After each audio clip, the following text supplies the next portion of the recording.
Evening, Canby. Welcome to the Canby City Council special meeting for July 28th, 2021. We've got two key pieces here this evening to go over, a couple of public hearings. One is legislative and one is an appeal. And so I will we have two counselors that are joining us via Zoom, and so I just want to make sure they both can hear what is going on here at council chambers. I got a thumbs up from Sarah. Greg, Councilor Parker, are you able to hear us okay? I do, but it sounds like I'm picking you up on something other than the mic in front of you. Do you have your mic on? I do. Is that? Okay, it's hard to understand you. It sounds like ambient sound, but I can pretty much make you out. Okay, I will do a better job of enunciating and speaking louder. So, thank you. Mr. Mayor, I think yes. Because of the Zoom hybrid meeting structure that we have in here, I believe that big mic mostly picks up for the purposes of broadcasting to the Zoom folks. Okay. So even though that mic will play you over that speaker there and it will be heard a little bit better, yeah, you'll really either have to speak into that or speak into that well enough that it's... Okay. Can that one be turned around when they're not? Well, it's supposed to pick up the whole room. It's a multi-unit. I got you. Okay. I got you. Greg, did you catch all of that tech talk? Okay. See, we're... I think it would help us immensely if there wasn't a lot of crosstalk, though, because of the mic. So if we can just be extra conscientious of that, that would be, I think, really helpful. Okay, we will do our best on that front. See, we're educational. We do public hearings and we provide technological education. So, all right. So our first item on the agenda here, public hearing wise, is a public hearing considering a comprehensive plan map amendment and concurrent zone change for the subject property at 102 Northeast Territorial Road, Canby, Oregon, 97103. The applicant is requesting approval of a comprehensive plan map amendment from low density residential, LDR, to medium density residential, and a concurrent zone change from low density residential R-1 to medium density residential R-1.5, and it's related to ordinance number 1551, which will come up later in the meeting. With that, Scott, am I turning it to you, or are we going to? Mic working. Thank you, Mr. Mayor. Actually, I'll just introduce Don Hardy, our planning director, and he can introduce Brianna, who's going to, I think, help give the report. Good evening, councilors. Just wanted to turn it over to Brianna, and I'll be here to answer questions as we go through this. All right, good evening, Mayor Dodson and councilors. My name is Brianna Adada. I'm an associate planner at the City of Canby. And the topic of discussion tonight is the Hemmerling project. And we do have a PowerPoint. Watch me just do the whole thing. No PowerPoint. Here we go. Okay. Can the Zoom folks see that at home, just as a double check? We can't see the Zoom folks. Councilor Parker and Councilor Spoon, are you able to see what's on the screen? Unmute, Mr. Parker. Is it possible to get that PowerPoint emailed to us so that we can bring it up? Yeah, it's right here. If you give us a few moments, we can. Yes. That would make the most sense to me if that's okay with everyone else. Let me drag a copy off of the flash drive so I also have it. Thank you. Oh, yeah. Thank you for that. I know.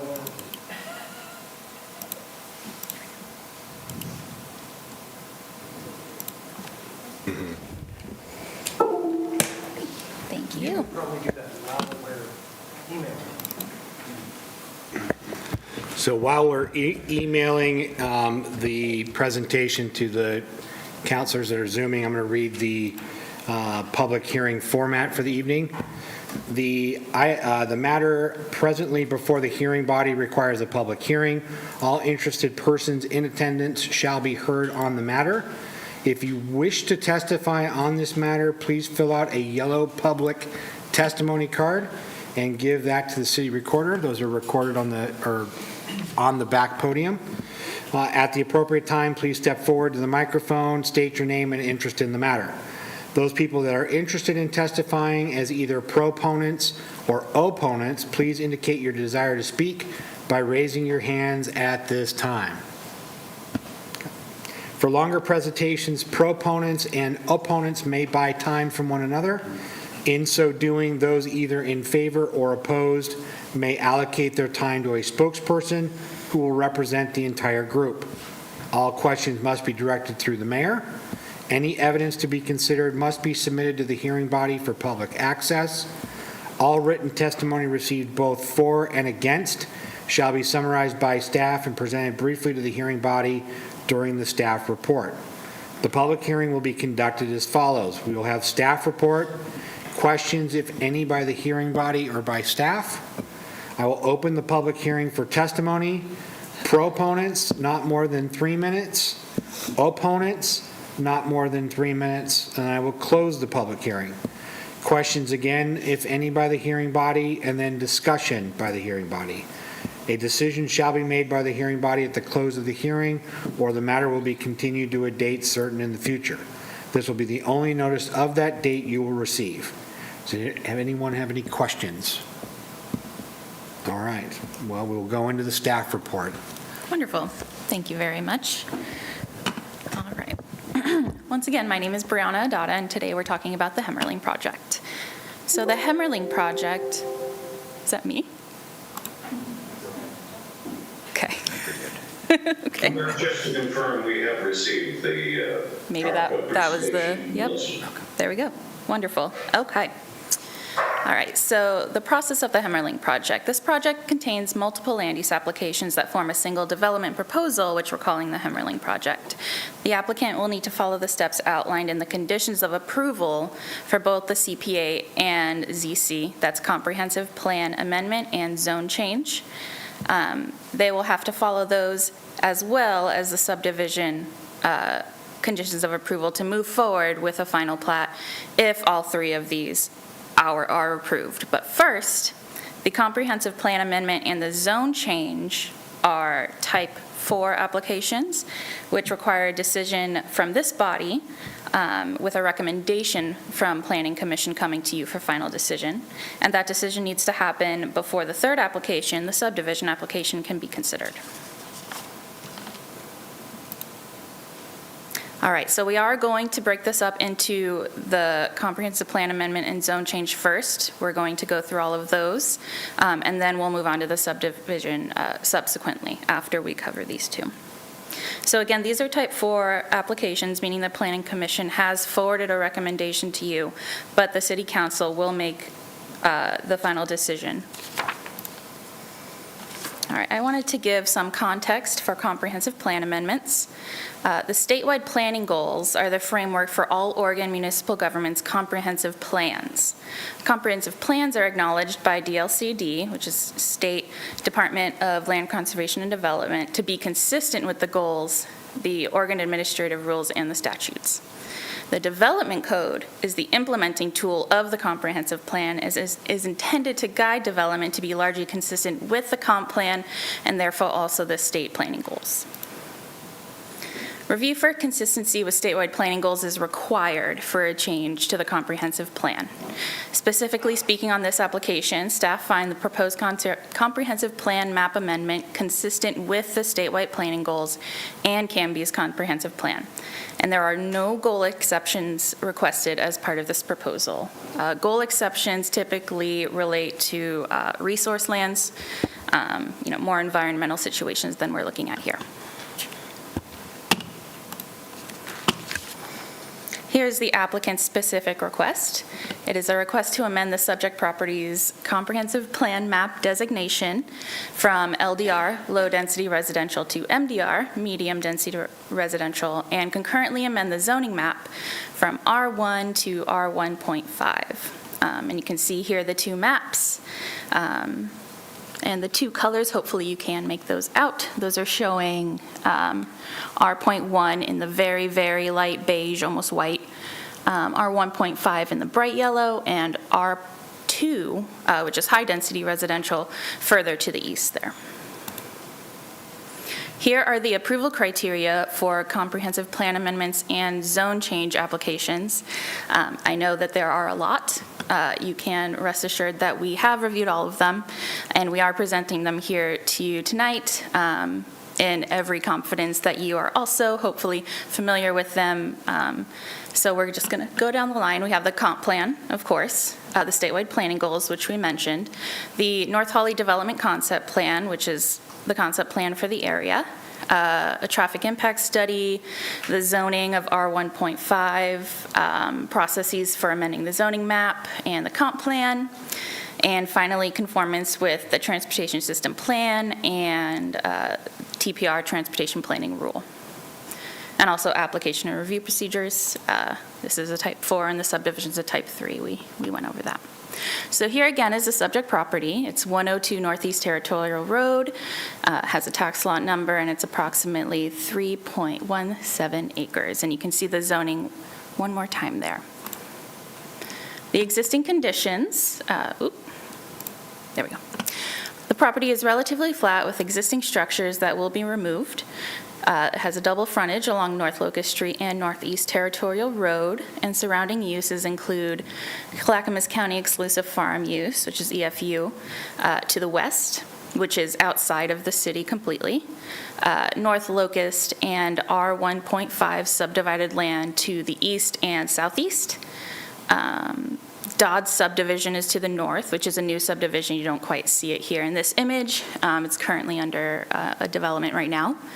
And we have Northeast Territorial to the south, the Collector Road. And here's a survey provided by the applicant, again showing it's relatively flat, no environmental concerns. So we did receive a few comments specifically for the CPA-ZMA. They were kind of mixed in with comments for the subdivision because of prior processes, but we did try to address all of them at least once, if not kind of doubly addressing them again in the subdivision application. So you can see the comments summarized here: traffic congestion and speed, pedestrian safety, concerns about water quality and power availability, concerns about the rezone in general. We got a comment of support for the comp plan amendment and zone change, and we also heard a concern about the potential for multifamily housing going on this plot. So to address the traffic concerns, which I think are typically a pretty large concern for people, the traffic analysis letter was written by Lancaster Mobley to address transportation planning rule, TPR, for the amendments and traffic study requirements. The only big recommendation to come out of that was to reduce foliage for site distances on North Locust and approaching onto Northeast Territorial. And they found that the project does not degrade performance for any existing or planned transportation facility beyond what is already allowed in the current zone or the proposed zone. And you can see here in Table 2, they conducted a trip generation summary. And we can see single-family homes in the R1 zone. I like to compare peak hour trips because I think that's probably where we experience the most traffic change. So you can see here, single-family homes in the R1, morning peak is 11, evening peak is 15. The proposed, which is R.15 zoning and single-family houses, you can see the morning peak is 15 and the evening peak is 20. So there's less than a 5-trip increase associated with the rezone and this particular development proposal. You could see they also included numbers for multifamily housing. I do want to point out that it's not what's being proposed at this time. So the Planning Commission did provide you a recommendation. They voted 4-1 to forward a recommendation of denial. And the findings and reasonings for the recommendation kind of hinge on two primary points. The proposed R1.5 medium-density residential comprehensive plan and zone designation are not compatible with the surrounding area. And the proposed R1.5 medium-density residential comp plan and zone designation are not consistent with the original depiction of R1 in the North Holly Development Concept Plan.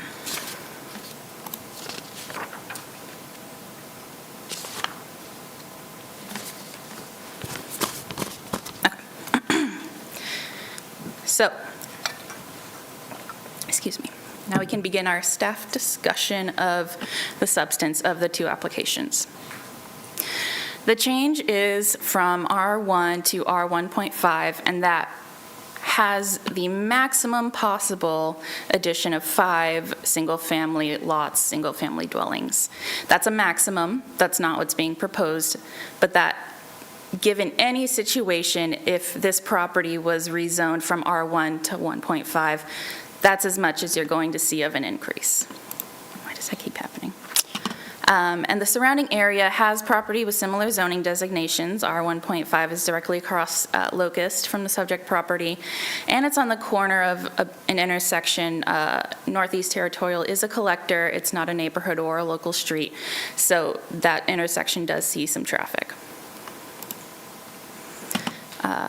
There are no regulations in the city code strictly limiting rezoning to only the designations expressly included in the development concept plan. The comprehensive plan is the guiding document, as we discussed in the very beginning, is the guiding document on rezoning, and the applicant's proposal of a rezone from R.1, excuse me, that's supposed to say from R.1 to R1.5 is consistent with the comprehensive plan as described beginning on page 4 of the memo addressed to City Council dated July 18th. Staff does believe that the Planning Commission incorrectly interpreted and applied the development code in this instance and did not provide justification related to the approval criteria for a CPA or a zone change. Because of that, and based on the application submitted, then facts, findings, and conclusions of the staff report, we as planning staff do recommend that the City Council move to approve applications CPA and ZC 21-01, subject to the identified conditions of approval. Yeah. I just wanted to add a few additional items on this as well. I know we're not discussing the subdivision at this point. That will be subsequent to this discussion on the rezone and comp plan. But just one additional item to add to the discussion is essentially what we have is single-family residential zoning that's being changed to R15, but the end result is you have single-family residential lots in the end result. The subsequent subdivision plat you'll review, they're smaller lots, but they're single family. So essentially, the single family is not changing. This is not a multi-family project. And it's a project action, essentially, and that's a subsequent decision point, not to try to marry those two because they are independent discussions, but I think it's important in the relative facts that you're looking at. And the key issue for staff really is that the comprehensive plan is the driver here for the policy direction. There's a special area I that this is not in, but it's adjacent to, and that's to the east, that is more medium density. And so I think in the surrounding character of this site, that essentially this fits in with that. The applicant can speak more directly to that, but essentially the end result is you have, I think they dropped off a lot as well. You'll hear about that. So essentially you have four or five additional lots that would be created beyond what would be in R1, albeit the lots are smaller. So essentially that's the issue here.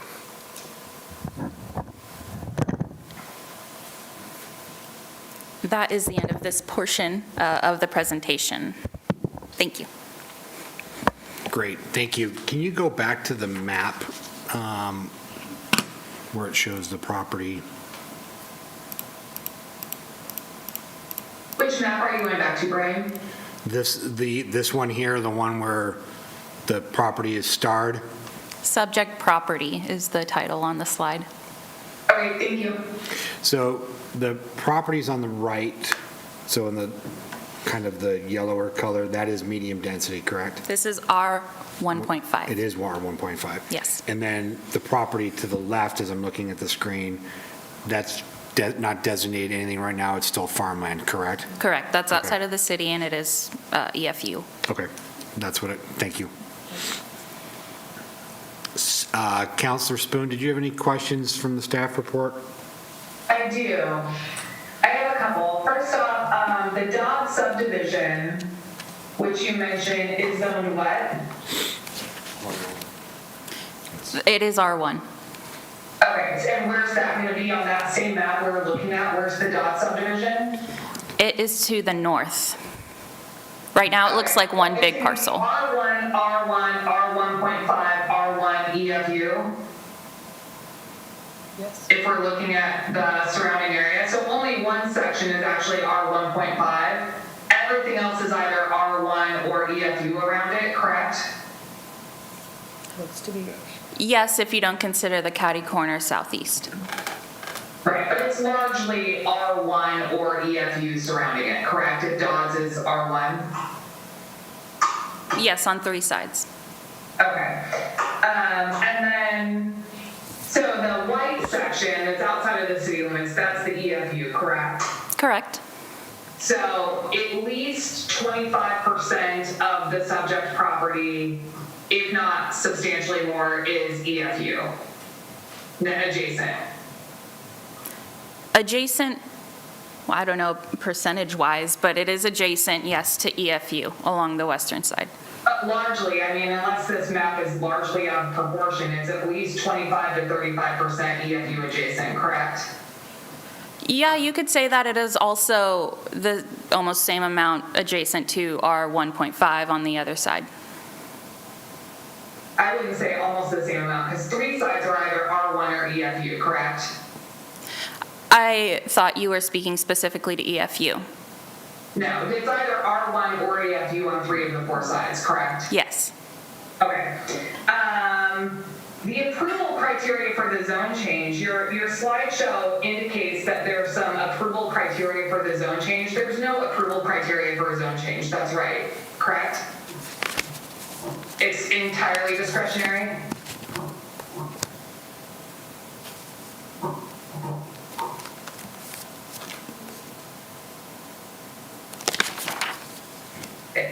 Joe might be able to answer that if you aren't sure. Yeah, I'm not sure. Well, so, And I'm looking at the staff recommendation that Yeah. says that, It is ultimately discretionary whether or not you want to allow for a zone change. okay, because I'm looking at the CPA-ZC 21-01 staff discussion. But there's no like approval criteria for a zone change. That's entirely discretionary, right? It is discretionary to, because it's legislative and you guys are the legislative body. Okay, so we can adjudicate on the zone change based on any parameters that we want. It doesn't have to be based on anything other than our preference if we want. Is that right? Sounds like a quasi-judicial plan amendment. Well, I believe, The zone change specifically. okay, well,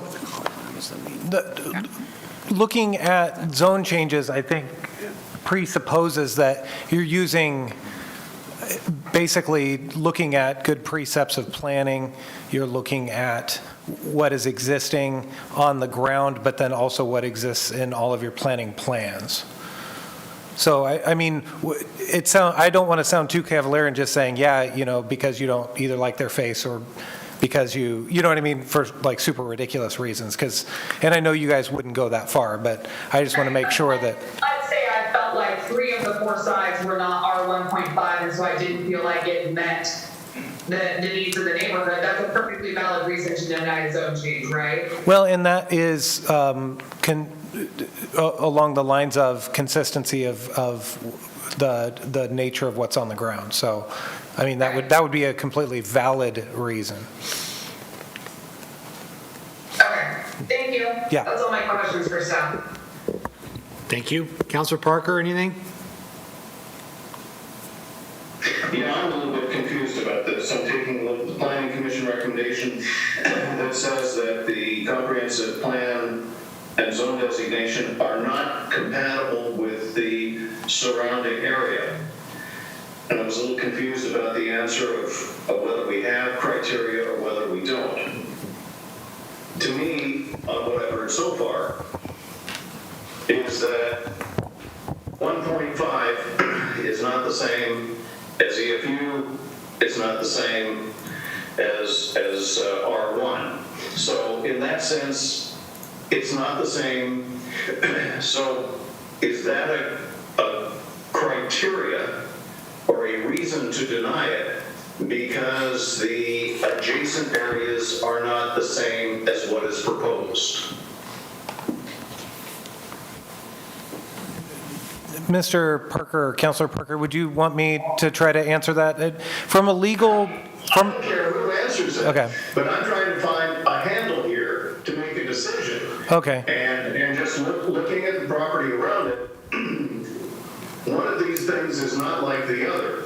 And I'm wondering if that is a reason for us to make a decision. This is one of the things that I've asked staff over the years, is give us the criteria by which we're supposed to be making a decision. And right now, half an hour into the program, I don't know what rules I'm to be using to apply. Apparently, the planning commission used that this was incompatible. Not quite sure what that means, but it's inconsistent. I don't know if inconsistent and incompatible are legally, in a planning standpoint, the same. But I can take a look at the area around it and say, what is proposed is different from what is. And is that enough to deny the process?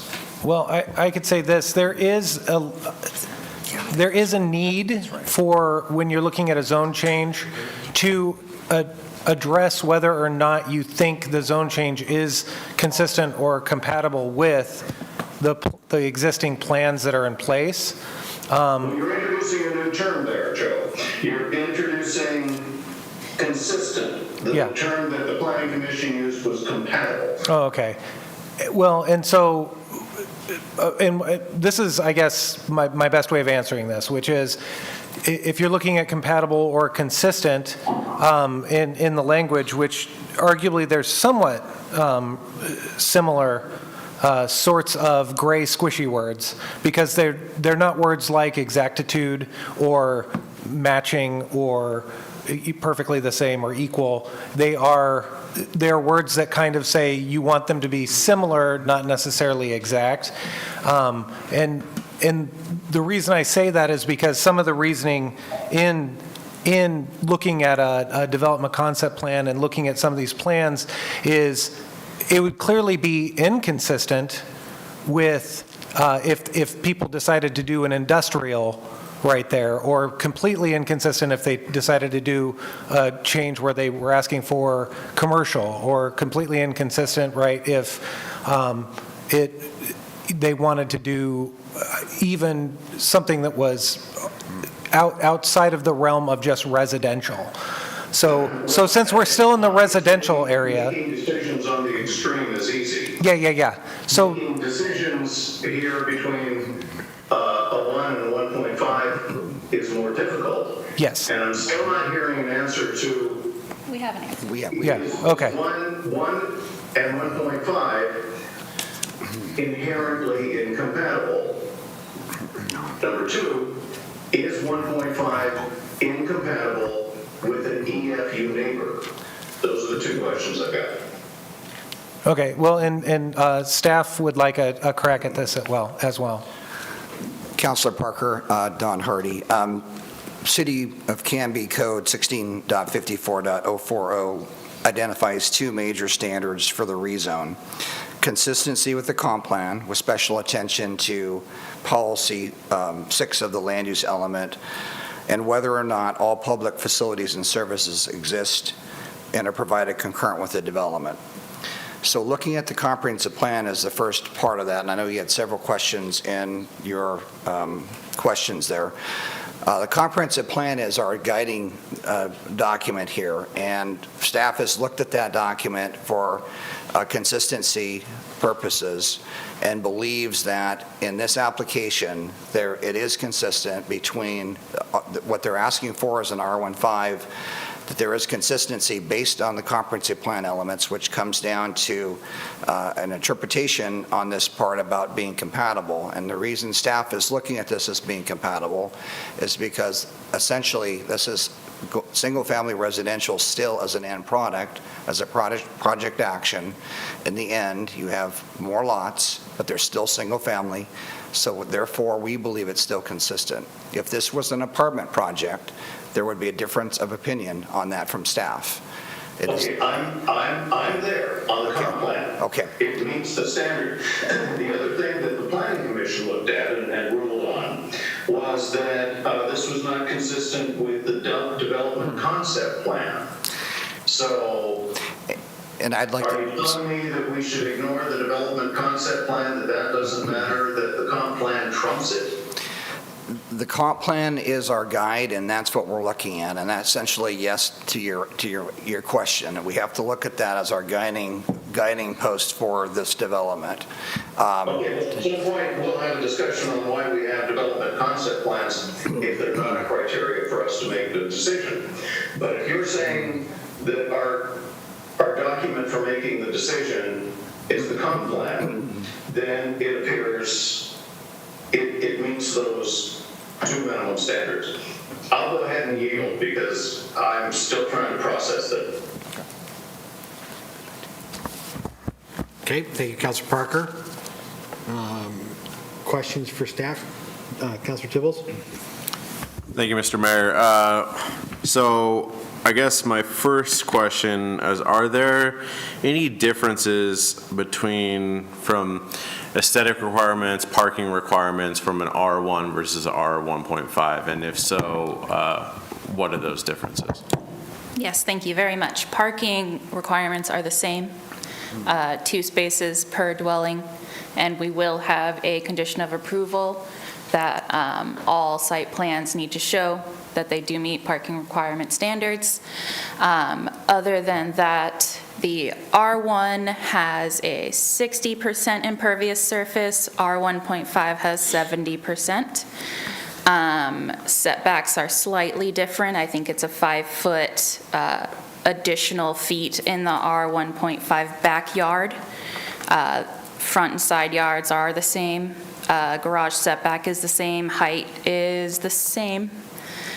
They are largely the same. It's the lot size that is the primary difference.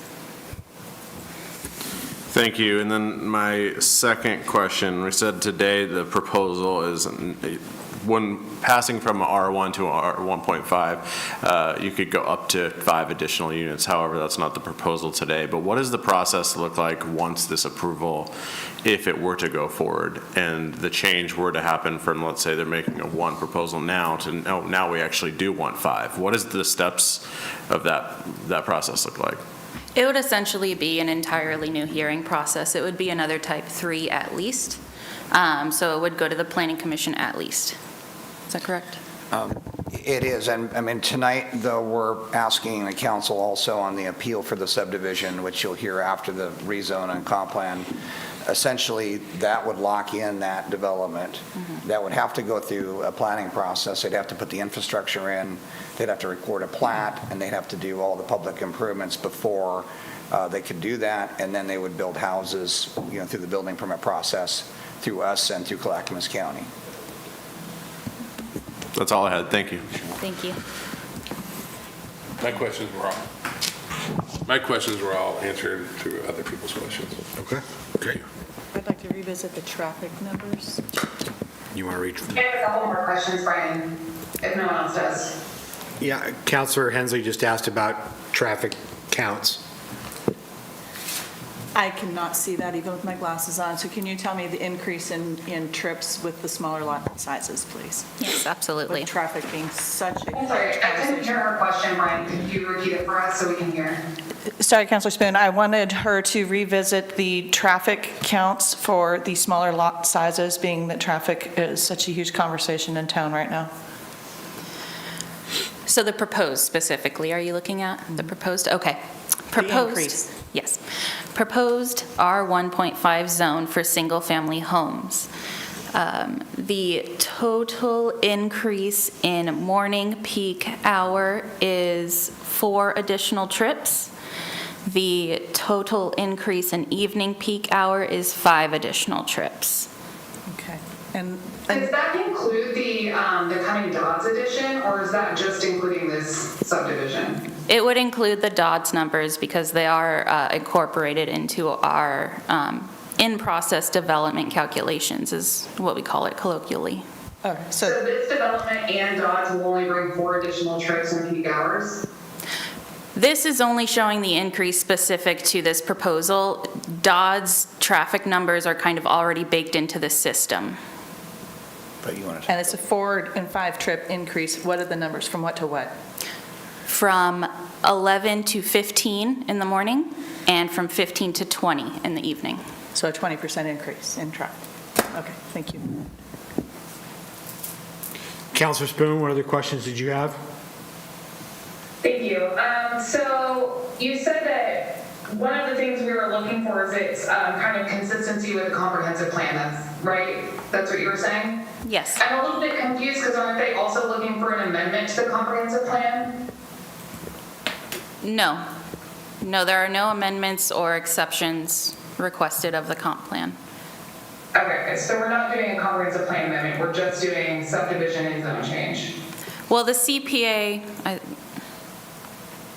how do you want to describe that?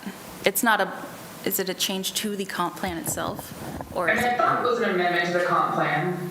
That's how it was described to us. Yeah, Counselor Spoon, yes, there is a specific designation for R15, medium density, and that's what it would be both. It would be a rezone and comp plan. So I guess my question is, how is it both consistent with the comprehensive plan and requires a comp plan amendment? The issue really comes back to the comprehensive plan policies and looking at those as to how this fits into that. Is it compatible with the comprehensive plan or is it not? The comprehensive plan is our basis. It is somewhat dated, and it does not give as much guidance perhaps as it should in some cases, and we are looking to update it. So Okay, I guess my question is this. If we don't do a comprehensive plan amendment, is this what we're dealing with? Is the zone change consistent with the comprehensive plan? Or is the concept that it's consistent with the comprehensive plan, assuming we also amend the comprehensive plan? Is it consistent with our current comp plan? Or is it consistency requires to amend it? There are certain overlapping policies having to do with residential development throughout the city. Your question is a good one. It's also very nuanced. Staff has done their best to kind of pick out the applicable policies that we can apply to this project, but I completely understand what you're saying, and we do see it as staff as well. The main idea is residential compatible with the residential around it?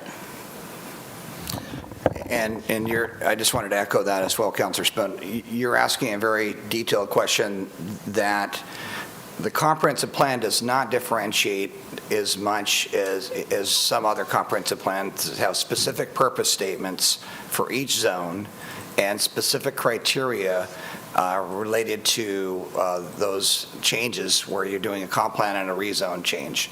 We're looking at general policies, and essentially it comes down to a judgment on compatibility, and that's essentially it. That's what it comes down to. And that compatibility, and again, with staff's review of this, is it's still single-family residential in the end, smaller lots, but it's not really multifamily, and that's a differentiator for us. That may not be as detailed of an answer as you're seeking, but that's the best we can give you.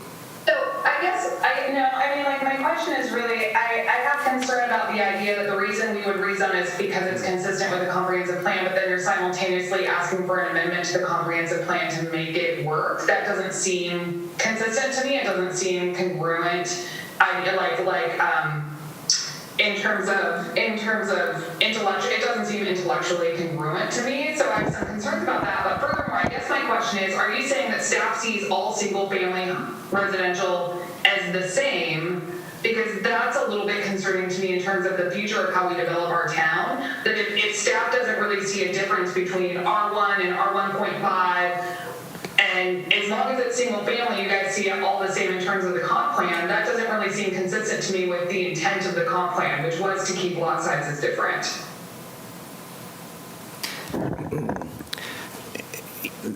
It's a great question. I don't have a great answer for you. I think that what we're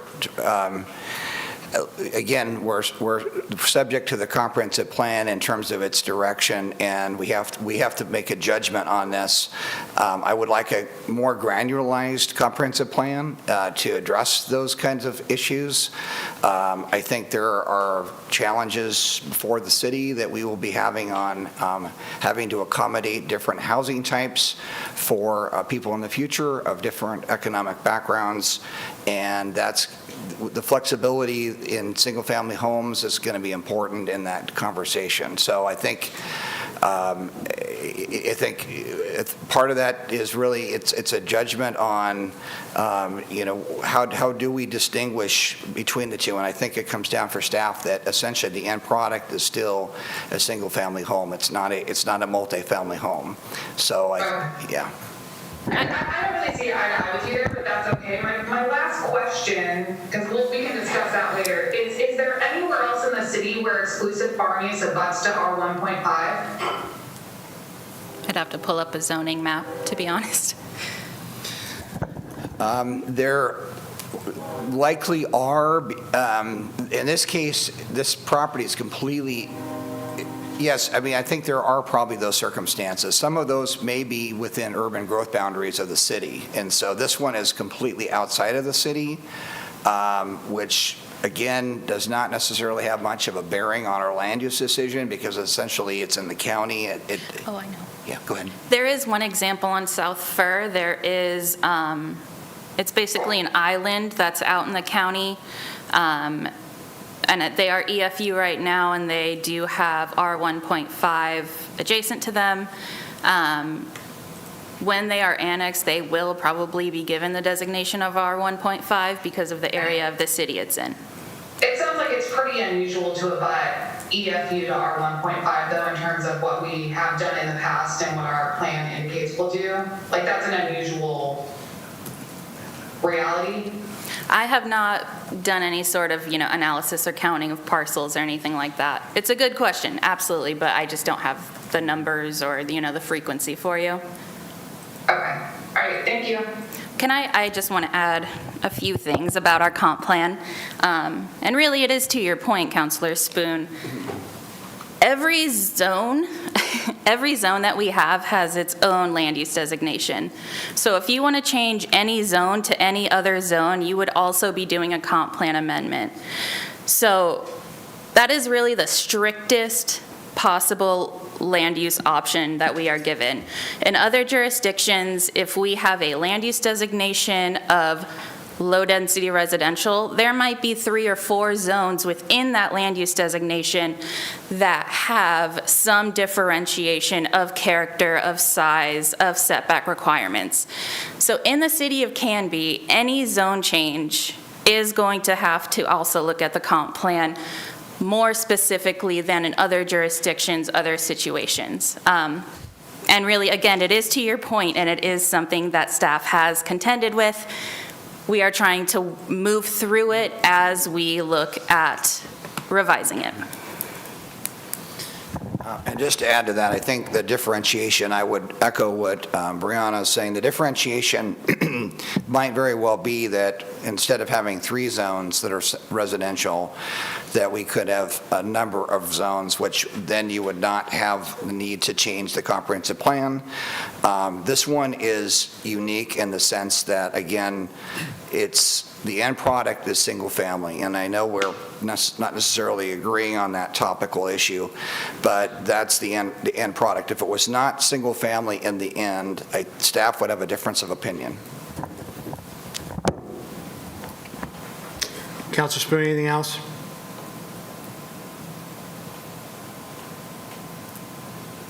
Sorry, you can't see me. No, thank you, everyone. Sorry. Thank you. If I can be recognized.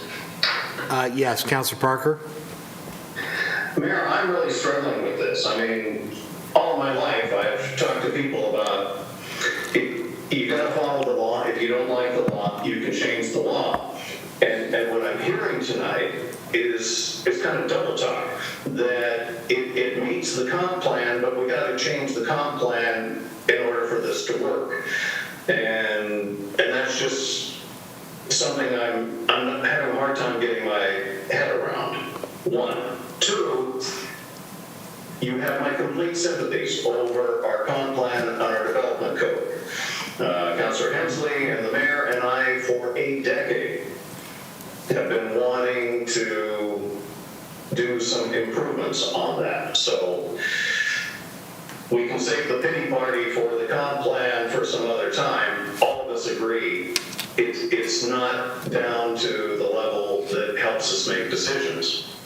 Finally, back to Sarah's point here, that it sounds like staff is saying that there is no difference between 1 and 1.5. That as long as they're not apartments, we're okay. And from the time I came onto the council, I was led to believe that there was a reason that we had R1 and 1.5, that some of them were appropriate in some things and some of them were appropriate in others.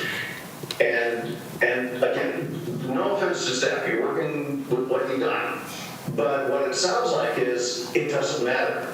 It doesn't matter whether it's 1, it doesn't matter whether it's 1.5, it's not an apartment, it fits under the comp plan, which again we have to change because we have to change it every time we rezone. You know, this is a lot of information for us to process in one meeting. I will also say that in the North Hawley Concept Development Plan, yes, it does call out R1 as a blanket zone for the whole area, but the reason behind that is because they specifically wanted single-family homes. And of course, R1 is the easiest, largest way to get there. But that was the ultimate goal of that zoning district, and so we as staff do feel like the intent of the development concept plan specifically, not only the comp plan, even though that is what we rely on, but also the concept plan. You know, it was very detailed, and I don't know if it was included in the original packet or not, but there are specific numbers for single-family homes, and it shows that we are in very big deficit, and I'm sure you guys know that. So really, it was looking at the end product in the concept plan as well. So that's the through line that staff is carrying. And it's for this specific area. It's the North Hawley area. It's not all over the city. Brianna, do we have data on how that decision was made to single family? Because you said there was a reason that they chose R1 and it was because they wanted single family. Are there notes on that, or is that just an assumption we're making? How do we know that that was the reason behind it? It's in the concept plan. I'm switching them in the DCP. There's a long history in the city of people wanting larger lots, right? So like, how do we know that the reason was that they just wanted single family and not that they wanted larger lot single family? They don't specify large lot single family in the DCP. And this also is kind of a function of the market. If the demand was only for R1, that's probably what we would see here. So, you know, I don't have complete numbers on that, but It's a function of the market, and large lot, that phrase isn't really called out in the DCP. It's hard to say what their intent was. Okay, so that was just like an assumption that all they wanted was single family, not lot size didn't matter to them, all they wanted was single family. That was just an assumption we're making. Because they don't say specifically large lot, small lot, medium lot, they just say single-family homes. When was that plan made? 2012? It was in the aughts. I'm sorry, I don't have an exact date. Okay. In the But that wasn't 2010s. actually, like, the analysis on why they did it the way they did wasn't actually in there, that's just like an assumption you're making. They didn't actually establish that all they wanted was single family, they didn't say lot size didn't matter to the neighboring community when that was done, the input, you don't have notes on that? I don't have notes on the process, no. So, I don't know if we need this up anymore. Can we pull that down so we can see what we do? Yeah. Sorry. Okay, we'll take it down, just, sorry. It's hard because they can't raise hand and be Yeah, acknowledged, I just want to be able to see the, the Zoomers. but you needed that up, Sean? Yeah, I would like to see that. Sorry, Brandon, can you bring that up again? You want, okay. Yeah, sorry. Jump the gun. No Sorry, problem. Sean. Yeah, whatever we need. So, Counselor Varley, what questions did you have? Well, I want to talk about the numbers on that traffic analysis, and I'm not great at math, but I don't trust this math. So 20 units, 20 homes, and we're saying there's only going to be 15 morning trips. So I'm having a hard time believing that, because I know that in my home, 5 homes walk. we have 2 vehicles, and both of us make morning trips and both of us make evening trips. So assuming, and I don't know what assuming does, but assuming most homes in there are going to be like that, if 20 homes are making 2 trips, so if 10 homes made 2 trips and 10 homes made 1 trip, that's 30 trips in the morning. So I'm having a hard time believing 15 morning trips and 20 evening trips. I think it's going to be at least double that. So knowing the area, there's not a lot of sidewalks, there's not a lot of commercial development up there. It's mostly homes up there. So I don't see a lot of walking happening there either. And so I'm just struggling. Can you help me understand why we only assume there will be 15 trips in the morning and 20 trips in the evening, when 20 homes probably have 40 cars or 30 cars? Sure, I will cover part of that, and then I'll let Dawn take over. Completely blanked, I'm sorry. You go first, and then I'll, sorry. The Institute of Traffic Engineers, ITE, I'm kind of speaking for the traffic consultant that put this together, and the ITE is a recognized engineering assessment tool that's used, and their traffic analysis used that tool to establish that number. This is done based on multitudes of different traffic studies throughout the country. I'm not a traffic expert, but we asked for a traffic study to be provided and then vetted by DKS, or the consultant we use here in the city. So again, I can't give you the detail as to how, intuitively, would there be more trips? Would both the husband and wife or the couple be both leaving at the same time? You're asking a good question. It's coming from a source that's recognized as a standard in the industry across the nation. So that's the best answer I could give. And Brianna may have other comments. I just remembered, you mentioned sidewalks and pedestrian facilities. As part of the subdivision application, they have, provided plans for installing pedestrian facilities along both frontages.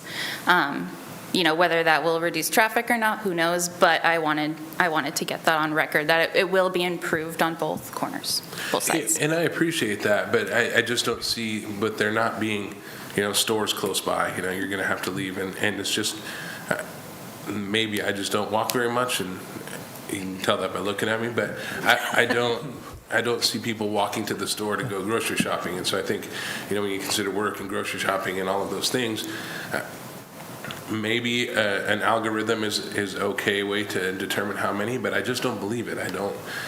Did we sit in the intersection and watch how many cars are driving out from the current neighborhood?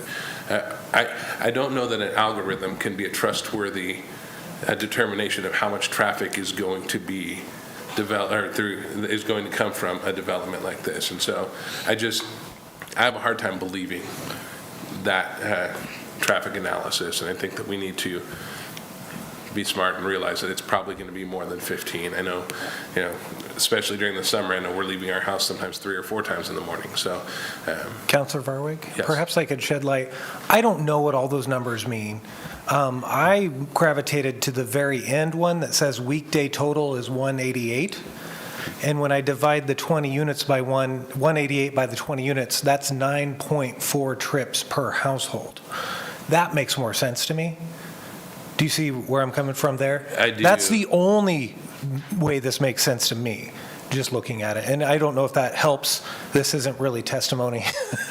But I don't understand traffic very well. But that's the only reasoning that I even want to accept on this graph as well. yeah, I guess I just want to make sure that we're more clear on, when we're saying it's only, because that was part of the staff report of saying it's only going to create 15 trips in the morning. Sorry, I think that's baloney. It's No. going to create a lot more than 15 trips in the morning. It is 20 a houses. very good point, and we should be very specific that those numbers are peak hour. So that's capturing 1 hour, the busiest hour in the morning and evening. So trips kind of outside, I'm not sure what the hour is, let's say 6:30, 7:30. The trips kind of on either end of those are captured in the total trips, but it's not going to be in that peak hour figure, so. Okay. Honestly, I mean, for future, I don't think peak hour means a whole hill of beans, to be completely honest. I think we need to look at and really focus on total number. When we're hearing it, when our community is hearing it, if we're going to make a decision on adding 20 more homes to a neighborhood, let's talk about how many trips. Okay. And not just out of 2 hours out of 24. I think let's really focus on how many trips. So weekday, every day, you're saying there's going to be 188 more trips going through that intersection Throughout the 24 hours. throughout the 24 hours. And the way I'm reading that is if you had left it at R1 and there were 15 units made in R1, there'd be 142 total trips per day. So if they build 15 houses, there's going to be 142 total trips. If you allow them R1.5 and they build 20 houses, then it will go up to 188 trips per day. So the difference really is, 42 trips per day. so the difference is between 142 trips and 188 trips per day. Yeah. That's the way I read that, and that's the only way I read that, so sorry. Well, but then again, also math-wise, too, it's still 9.4, Correct. 9.5. Yeah. And 10 trips a day has been about the standard, and again, throughout the day for single family, that standard's been pretty much in existence since I started working as a planner. That was the assumption, about 10 trips a day. Now, when did those occur exactly? That's, another question, but that's about what I think a single-family home generates. So on the ADT, average daily trips, then I think hopefully that gives some clarification on that. It does, yeah. I fear that sometimes when we're using small numbers and we're trying to convince people, oh, it's not going to really add that much traffic, and 188 trips a day is significant, at least to me. Yeah, we're talking like a 30%. Councilor Tibbles, you had a couple of questions? I have 2 more questions. One may be redundant, but I'm going to ask it again because I feel like deserves another opportunity if there is a distinction we want to make. That would be, can you give us some examples of differences between R1 and R1.5? Because there's a whole lot of, I agree with many of the points that Councilor Parker and Councilor Spoon make, but I also want to give a fair shot if we could kind of note what some of those differences are, maybe not in this particular scenario, but generally speaking. And then also, can you cite any precedent of this happening in Canby before? Is this a new thing? Is this amendment to the comp plan a new thing that we would be setting a precedent to do? Or has this happened before and we can all speak the same language of when it happened and the cases on that? So I ran through some of the development standards before, but I think as we're looking at it, as we're looking at a plot of land, R1 versus R15, the frontage is going to be 10 feet shorter, and the square footage of the lot is going to be 5,000 to 7,000 8,000 instead of 7 to 10,000. All other setbacks are the same beside the 5-foot difference in the back. The height is the same, so you're not going to get anything taller than 2 stories. Can you think of any other differences? The design standards will be the same.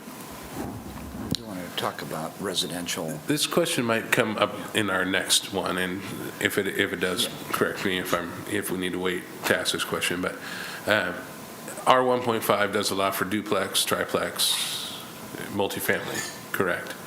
Or at least duplex multifamily. And so if we make this change and they decide later they want to change it to multifamily, we can't come back from that, right? Or is that when we do the subdivision application, or is that when we decide what goes in there and then they can't change that?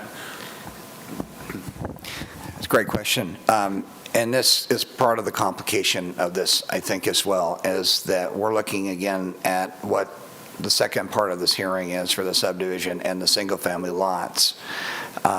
If there was a different combination of homes that were more multifamily, we would have a difference of opinion on our position.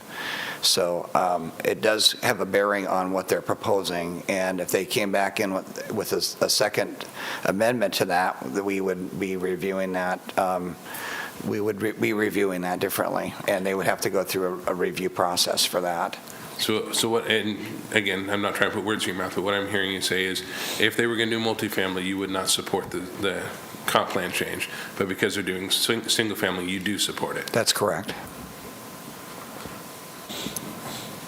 I just want to also follow up, because I don't think you guys answered the precedent part of my question before Yeah. Councilor Broderick hopped in. So I just didn't, was that a no, or was, I don't know. Well, in fairness to our staff, because they're newer here, I can give my 9.5-year perspective. That would be helpful, because yeah, I'm newer too, so I was trying to get the history. The times that we amend the comp plan heretofore have been when people annex in, and then you amend it to make it the zoning that it was supposed to be all along. So those are the times when I've seen the amendment to the comp plan. The only other times where people have amended the comp plan or attempted were zones that were up in the air, like a CR zone. We had one of those where, because it has this interesting designation where it could be R1 or it could be R1.5, that was a question that had to be answered at the time of development. But I have not seen historically, once something is in the comp plan and it's locked in, it actually be changed by this body. I've seen text amendments to overlay zones, but I have not seen actual changes to the comp plan after it came in after annexation. Thank you for that. I appreciate it. I guess just a comment on that is my concern would be this would be a case study for anyone who wants to come and do it later and say, well, you amended here. Why can't we amend here? So that's a concern. Every situation is going to have different nuances, but I don't know if that's a precedent that is a good one. I guess it's multifaceted, so.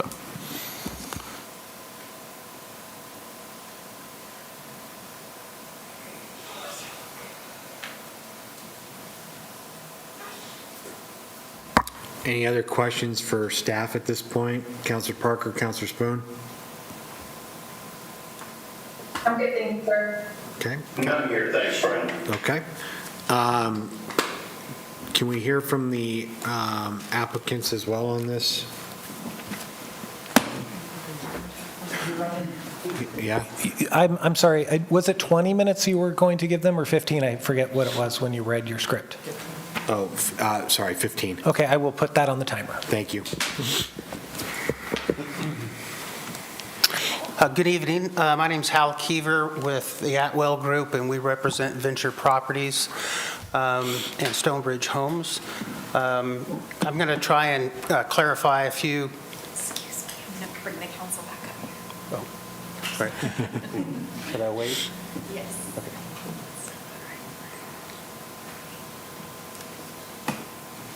Joe, since he's waiting, you might want to restart his time.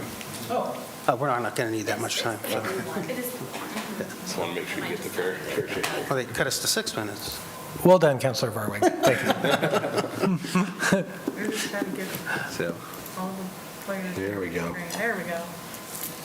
There again, and this is Kevin Apperson. He and I work together, and Kevin does all of our entitlement work for Atwell. And what I wanted to do, we don't have a large presentation, primarily because we concur with the staff report and their conditions of approval. And so I think it'd be somewhat redundant to go through that. A couple things that I heard during the discussion that I'd like to just clarify a little bit, and some of them might be, minor, but I think that they're important. And one of those is that, and staff did bring this up in dialogue, but the North Holly Development Concept Plan cited a significant shortage in single-family lots. And so, in this area, I do believe, particularly when the EFU, when and if it gets annexed into the city, it's probably going to come in at a higher density than one. But, that's a future situation. But I did want to note that the North Holly District Concept Plan cited the shortage. Do you happen to have our slides in there? Okay, we gave them to Eric, so anyway, I just want to point out again, Territorial Road is a collector street, and in many cases, as you look at density, density goes from higher traveled streets to lower traveled streets in terms of higher density to lower density, and this is consistent with what we're projecting or asking for is 1.5, and then as you go north, there's the R1 zone.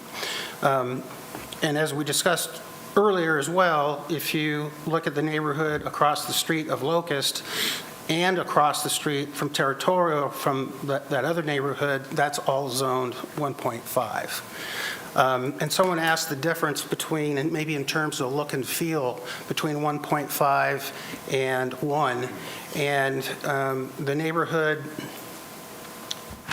is that north? North. Okay. The neighborhood north of the 1.5 across the street of Locust is 1. And so that's a very good indication of the look and feel difference between the 1.5 and the 1. And really, I think it's very, very subtle, very subtle. Our client does not build multifamily or attached housing at all, and never have. The other point that I wanted to make, which, may be more relevant to the subdivision, but I do think it's important to this cause as well, is that the Planning Commission had concerns about, because originally we had 20 lots, and we've dropped a lot off because of their concerns. And we asked for a continuance to provide that information, but that wasn't granted. So what we've done is we've dropped off that 20th lot and only have 19 lots. And what we're able to do with that is take away their major concern of the adjustment variance of the setbacks that we're asking for, because we needed it to get the 20th lot in.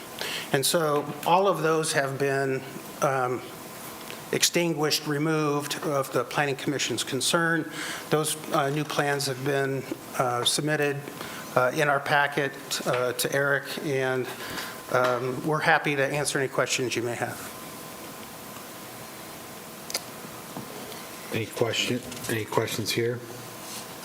No? Councilor Spoon? Thank you, Mr. Mayor. So you said that you believe that the EFU would come in at higher density than R1, but right now it's completely surrounded by R1. So what makes you think that it would come in at a higher density? Just because, we work in many jurisdictions in the metro area, and anything that's been annexed in recent years has generally gotten denser. And it's because we have a housing shortage. We have extremely high pricing in housing, we have a shortage in housing, and what we're trying to do is be compatible with the neighborhood with single-family detached units, but also increase the density a little bit. We're increasing the density by 4 lots in this case. So you see that other jurisdictions have done that. Have you seen Canby do that? I don't know of every piece of property in Canby, no, so I cannot say that. Okay, thank you. Yep. Counselor Parker, anything? Nothing for me, thanks, Brendan. Okay. Counselor, has anything? Nothing? Okay. All right. Thank you. Thank you, gentlemen. Appreciate it.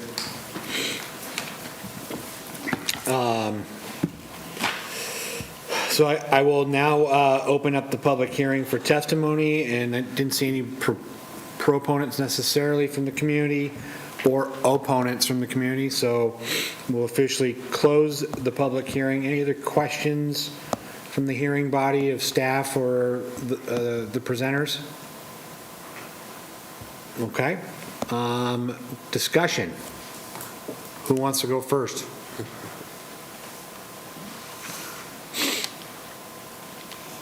No one? Okay. Thanks, Counselor Spoon. Appreciate that. Thank you. So in general, I don't object to amending comp plans. I don't like doing it when there's already an existing zoning. So like Joe said, usually we do it when we're annexing a property in and there's no existing zoning for it. Right now, there is an existing zoning for this parcel of property, that's R.1. I definitely don't like the idea of rezoning property and amending the comp plan in conjunction with a subdivision, because I feel like that is largely to benefit a developer and their profit margin instead of taking into consideration the needs of the community. The reason that's important is because I do think that there's a fundamental difference between R1 and R1.5.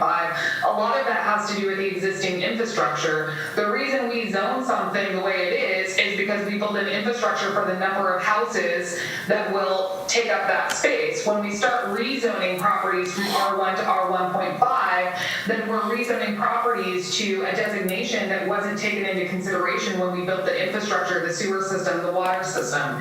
And if we set a precedent that we're going to do this now, it creates a whole infrastructure issue for our community. Not only that, but when we create the comp plan, like the North Holly comp plan that they discussed, we take into account the opinions and needs and desires of the neighborhood. We saw this when we dealt with the North Redwood development, that they wanted us to rezone a property, and the neighbors were really frustrated because when that comprehensive plan was created, they all agreed to the comp plan, and the comp plan became approved because they all agreed to a certain designation. And if we go back after the fact to the neighbors and change the designation, it feels underhanded as a city councilor to say, we know that we sat down with you and we talked to you and we agreed to this comp plan, but now later we're going to come back and we're going to change it, even though the approval largely depends on the agreeance of the neighbors. So that's frustrating to me, coming in after the fact and changing something when the neighbors have a large say in what the comp plan makes. Also, I'll say I don't take the market as a factor into what should or should not exist there, and I don't think staff should either. What we should consider as a city, both as staff and councilors, is the infrastructure, the needs, what the neighborhood has agreed to, what we've all kind of come to agreement of. I would be happy to approve an R1 development here. I disagree with the applicant that the current EFU farmland would be higher density because it is currently completely surrounded by R1. And I don't think I've ever seen us create an island of higher density completely surrounded on the outskirts of our community by a different zoning designation. So I don't really take that into account. But the North Holly development that says that we have a large shortage of lots was done before we annexed in all the property on the south side of town. So I'm not sure that that particular argument is really the same now that we're annexing in literally hundreds of lots on the south side of town after 2012. So there's a lot of information happening here, but primarily what I'll say is I'm not really interested in rezoning a property from R1 to R1.5. If this was newly annexed and we were creating a zoning designation for the first time, I would have that conversation, but I want to respect the conversation and agreements we've made with the neighbors, where we created the development plan, sat down with them, took their input, and all agreed that this particular area should be R.1. So I'm okay with putting a development there at R1, but I'm not interested in rezoning it to R1.5. I don't think it's consistent with the areas around it, even though they say the area to the west of it and to the southwest is R1.5. It's largely surrounded by R1 or EFU, and so I don't think that R1.5 is necessary and or consistent. It's certainly not consistent with the current designation or the comp plan without an amendment. So that's where I sit. All right, thank you, Councilor Spoon. Brianna, can you address Councilor Spoon made the comment about the infrastructure that's been put in.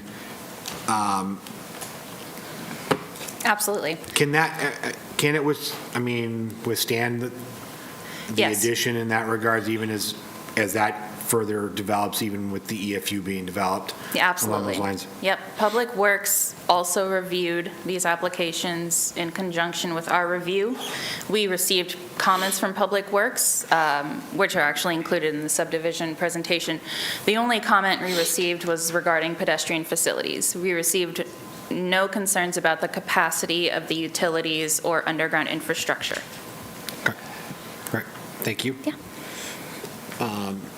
So, Mr. Mayor, my comment, while pertinent to this, is really more in theory. I'm not into rezoning property after the fact, after we've established an infrastructure. So I understand that adding 5 homes here might not completely disrupt the infrastructure. It's more a theory on rezoning that I have, and because we have discretion on rezoning, that's just kind of where I stand on it. Okay, fair enough. Councilor Varwig?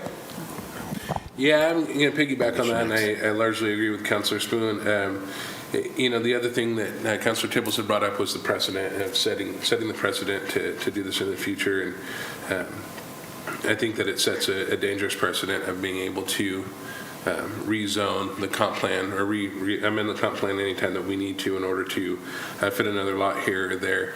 I struggle with the fact that staff supports it only if it's single family, but not if it was a multifamily. And so maybe I would understand a little bit more if we supported it on both. I just don't know why we would support changing the comp plan for one type of housing, but not for another. And then the traffic is just a big thing for me. I think that adding, even if it's another 15 or 20 trips per day, I can't get over that. I think that that's a big thing. So yeah, that's the comments I have. Okay, so your concern is that even with going, so not necessarily, something's going to get developed there, and so it's just the increase of the five more. Yeah, and again, it was really largely agreeing with Councilor Spoon, but adding those additional items as well. Okay. And I just to dig a little bit, why do you think it's precedent setting? I know that was Jordan's point, but Yeah, I'd ask the same question to him. When it happens, and it's anything, it sets a precedence the first time that it happens. And you amend the comp plan to fit 5 more houses here. Another developer comes in, wants to build, 10 more houses and they can fit it. Well, you did it for them, you should do it for me. So I worry about setting precedents to say we will amend the comp plan anytime that we need to in order to add more homes. Okay. Councilor Hensley? Thank you, Mr. Mayor. This has me in a conundrum because everybody knows that I am largely a private property rights advocate, so I want somebody to be able to do what they want with their property. But I find myself in agreement with Councilor Spoon tonight she made some very good points in rezoning after the fact. I don't think that that is an appropriate motion to make. I don't believe that we should be doing that because we did make a promise to the community that this is what our community would look like. I do have concerns about the traffic as well. We're looking at a proposal of about 30% increase in traffic. being the liaison to the Traffic Safety Commission, I hear about traffic a lot, so that does raise concern for me. So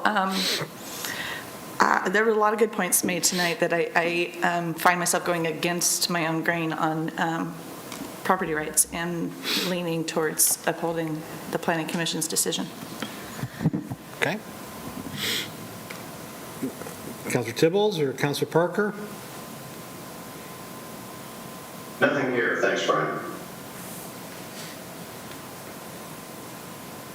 Yep, I will just echo my point. I mean, there's a lot of really good points made, but the one that sticks the most to me is the precedent thing. And that's because if you have that as your standard, it's going to be very, very hard to justify why you can't make that same adjustment for other builders as they come in. And I think that it also encourages us to put more thought into how we're structuring the plan in general, so that we're not having to amend after the fact, and maybe the resources that Councilor Parker was talking about and making this a better process with more information, this will be the catalyst to having that change prior to. I just don't like the idea of changing it after the fact, because I think it's just going to open Pandora's box on more people doing it or requesting it. Not necessarily everything is going to have a different situation and nuance to it, but I'm not in favor of the precedent. I will just add to the comp plan piece here and to the precedent aspect. I get it. I hear we've had a multitude of conversations on this dais about what's precedent setting, what isn't, and what can be changed in the future, what can't, and does this set us up for something in the future that's going to be creating a problem?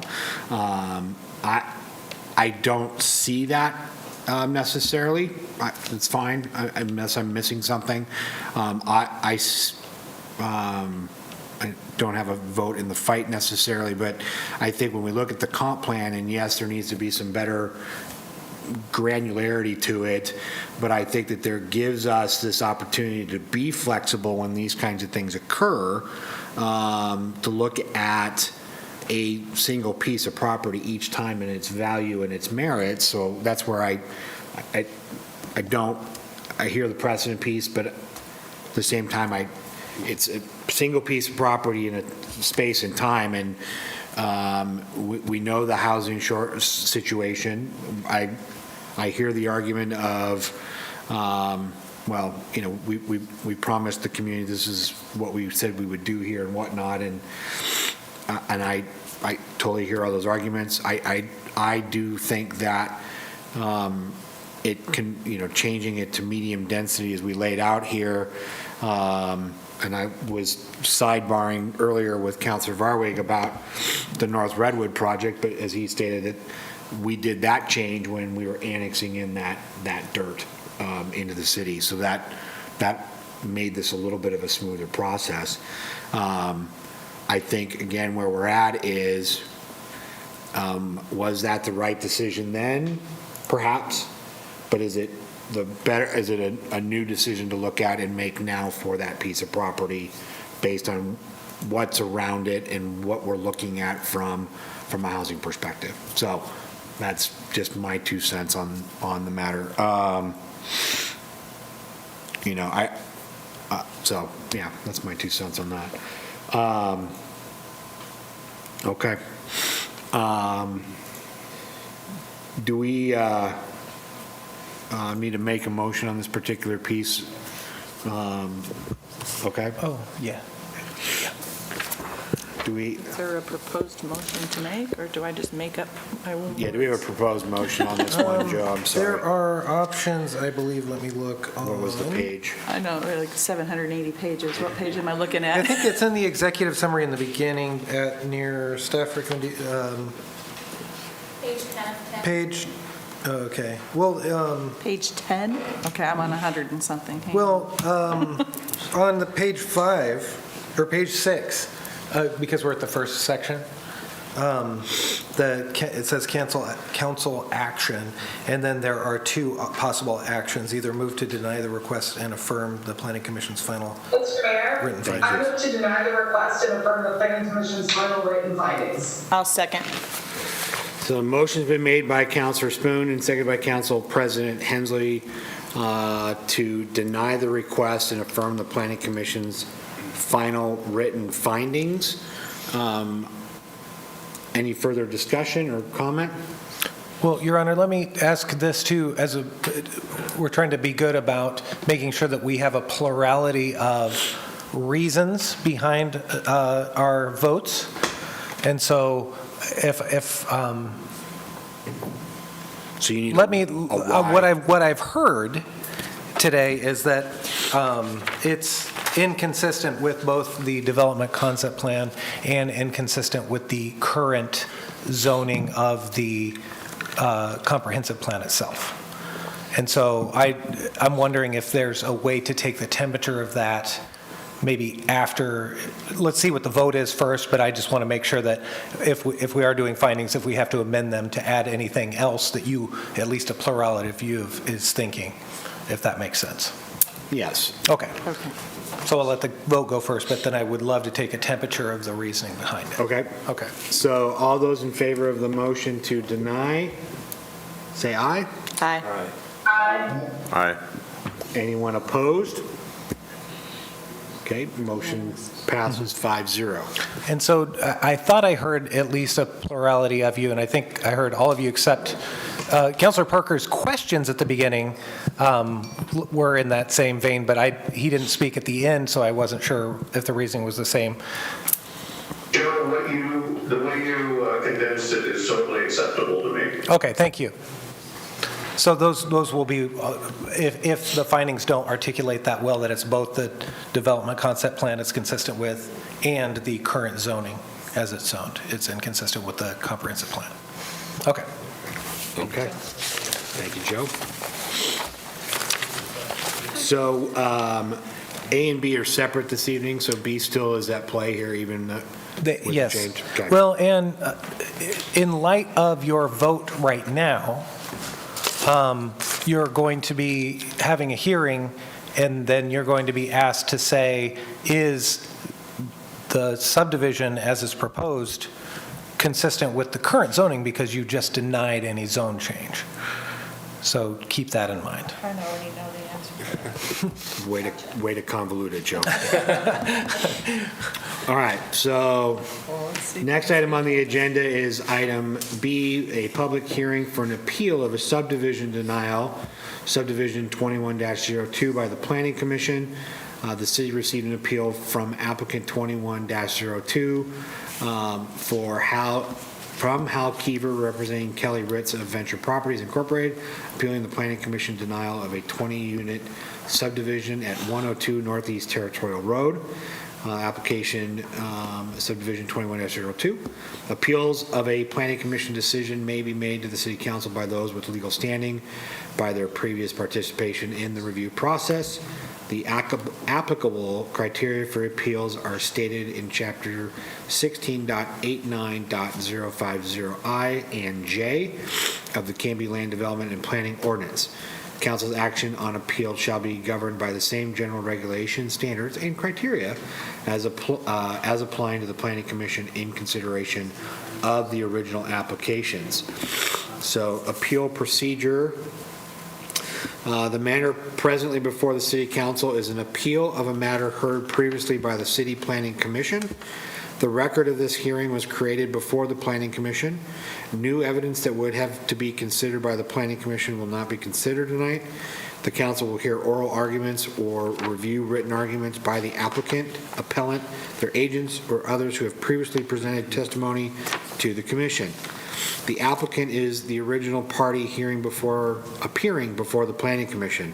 The appellant is the party appealing the matter before the City Council. Failure to raise an issue at this hearing accompanied by statements or evidence sufficient to afford the council and the parties an opportunity to respond to the issue may preclude an appeal to LUBA based on that issue. You will be limited by time for your argument. The applicant will have a total of 15 minutes to speak. The applicant may use all of that time in their initial presentation or reserve a portion for rebuttal. The appellant will follow and be given 10 minutes to speak. After appellant's argument, others that wish to present arguments will have 5 minutes each, followed by any rebuttal the applicant has reserved for closing. If you wish to testify in this matter, please fill out a yellow public testimony card. Those people that, other than the applicant and appellant, that are interested in presenting oral or written argument, please indicate your desire to speak or submit written argument by raising your hands at this time. You guys want to address? Yes? Okay, thank you. Conflicts of interest. At this time, I would ask that any member of the hearing body who has a conflict of interest, please indicate the nature and extent of the conflict and whether you intend to participate in or abstain from the hearing the present matter. Council President Hensley. No conflict, plan to participate. Councilor Varwig. No conflict, plan to participate. Councilor Tibbles. No conflict, plan to participate. Councilor Parker. No conflict, plan to participate. And Councilor Spoon. No conflict, plan to participate. I also have no conflict and plan to participate. Ex parte contact. Also, if any member of the hearing body has had any ex parte contact with anyone prior to this hearing, including a visit to the site, please declare the nature and substance of such contact at this time. Council President Hensley.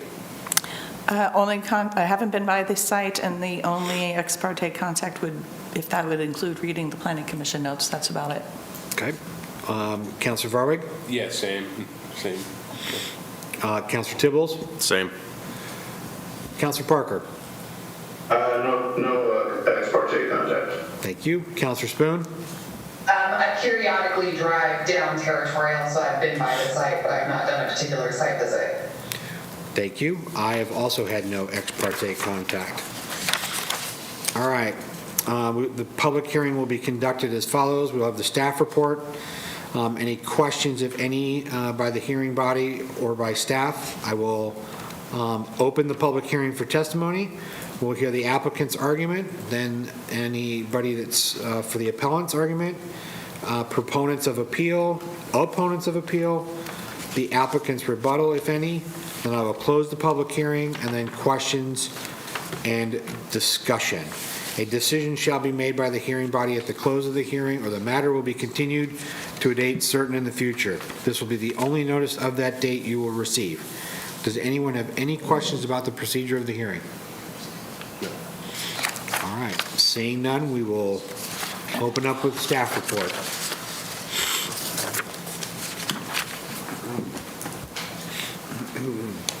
Good evening again. Good evening, Mr. Mayor and councilors. Just a point of question. Since the rezone and comprehensive plan were denied, and that's premised upon the fact that those would need to have been approved for the subdivision to actually be approved. Just wanted to put that into context as a question before we proceed ahead with the significant detail that we were planning to provide if it were to have been approved. Okay.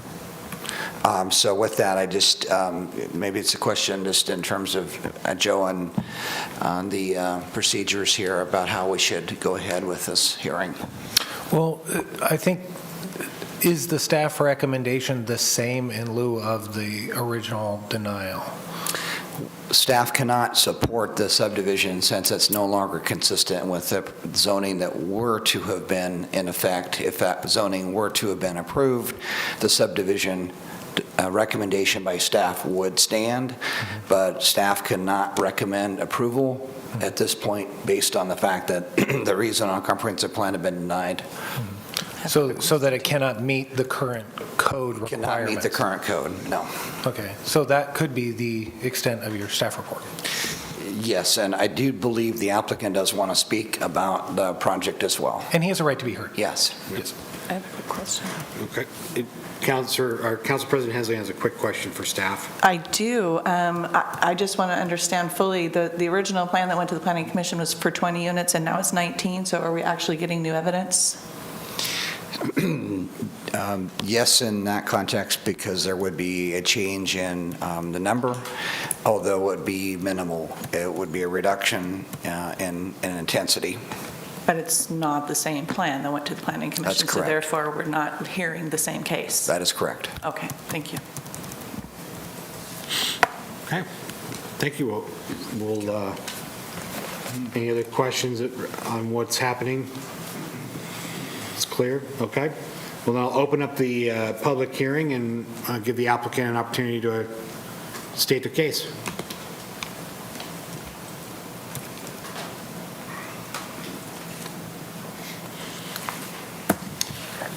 Again, my name's Hal Keever with Atwell, representing Venture Properties and Stonebridge Homes. We are in a little bit of a conundrum, and so what the applicant would like council to consider and staff to consider is to leave the record open so we can amend the plan to the R1 zoning and continue moving forward with the development. Okay. That is within your power, and it's in our code, and in fact, it is advisable when someone asks to leave the record open to set it over. It's also advisable to set it over for a date certain if you think that it's going to happen within 20 days. If you want to come back ahead of that, the notice requirement can be met by noticing it here to a date certain ahead of 20 days, but if not, the requirement for land use notice is 20 days. So if you think you can do it faster than that, I know sometimes writing out plans is a little more complicated than that. So just be mindful of what you're asking for, I guess, in terms of notice requirements. And would this have to go back before the planning commission again? Oh, actually, here's 'Cause it's a new another, plan. here is another avenue for you guys is if you think that they are indeed going to be amending and adding new evidence, you could, within your power, remand it back to the planning commission for that new evidence that would be consistent with the R1 zoning.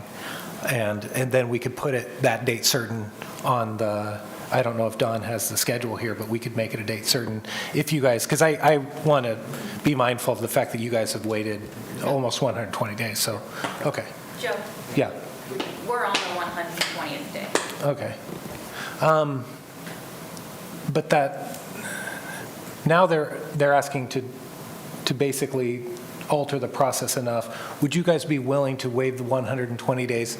Yes. But whatever we call it, let's try to get it done, then would you guys waive it? Don, what's a good amount? 30 days, 60 days? 60? Would you waive it 60 days if we promise to try to get you as soon as we can to? Yes. Okay, You concur? little brokering there. Can we do it faster? Let's, That's why we have you, Joe. Well, they want to Is there do, some reason we need that much time? no, yeah, I guess, Can what's we- your preference? Can we call it 45 days, but we'll try to get it to the soonest planning commission meeting, if you guys can? But that's the process we have to go through, is to go back to planning commission. Well, planning commission would allow you then to alter your plan and have it pass muster with them, and then you wouldn't even have to come back here if you pass muster with them. Next planning commission, August 9th, is that right? Is it August 9th, Don? Is that our best shot? I believe I so. think it is. Okay, all right. Yes, I believe that is. Okay. And so that by continuing this, then that serves as, A remand back, but they will get a new, there's notice requirement, I guess is the question. Can we, by being date certain, are we okay? yes, because this is actually a continuation of this hearing, and so the notice can then carry over from this hearing. But we need to send out materials at least 10 days in advance to PC. We don't have the new application. We don't have So this is, but we cannot presume that from this day that we have everything we need. We Okay. actually need to review that, and staff needs to evaluate it, Is the including August other 23rd meeting departments. too late? I think the August 23rd meeting is probably just the most realistic. Is that okay with you, gentlemen? Yeah. Okay. so Counselor Parker and Counselor Spoon, did you follow all that? Yeah, and I'm fine with that. Mostly, my question is, will the neighbors be noticed again of a change in plans, or is there no Yes. additional notice to the neighboring properties? We can do that notice, and we can actually meet all of, not only use this as a notice requirement, but we can actually do a physical notice requirement to the neighbors as well. And the sign will go back up saying that there's going to be a land use hearing and all of that. Correct. Well, in that case, if we need a motion for that, I will make a motion to remand this back to the Planning Commission for the August 23rd Yes. meeting. For a subdivision plan consistent with an R1 zone. Subdivision planning, consistent with an R1 on the August 23rd meeting and noticing the neighbors. And I will second that.